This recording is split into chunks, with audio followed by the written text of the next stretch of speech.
Mercredi 2 mars 2022, la communauté chrétienne du monde entier démarre le jeûne. En prélude à cette période dans l'Église catholique, les fidèles reçoivent ce mercredi la cendre. Le mercredi des cendres est justement ce jour de pénitence qui marque le début du carême dans l'Église catholique.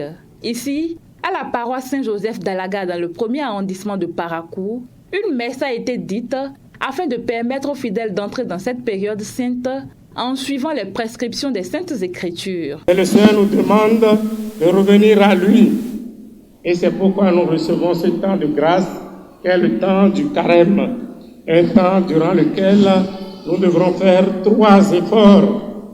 Effort dans la prière, effort dans le partage, la communion fraternelle, s'interdire certains loisirs, donner plus du temps au silence pour rencontrer Dieu.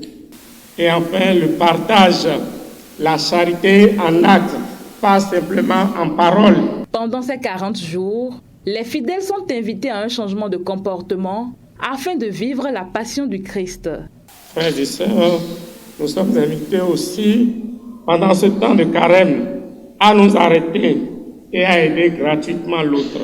Il faut apprendre surtout à remercier, à saluer avec joie, à écouter les autres avec préjugés.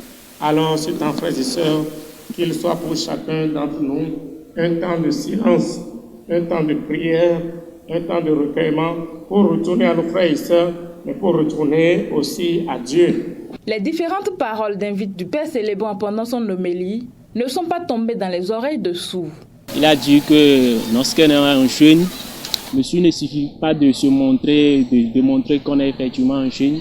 Il faut le faire dans la foi et dans la convivialité. Notre but, c'est de souhaiter toujours à Dieu pour que la femme soit, c'est-à-dire le carême soit continuel. Il faut essayer de suivre les règles, tout ce qu'il vient de dire. C'est donc parti pour 40 jours de jeûne, de prière et de partage pour la communauté chrétienne du monde entier. Bon carême à tous les fidèles chrétiens du monde entier et que les bénédictions soient.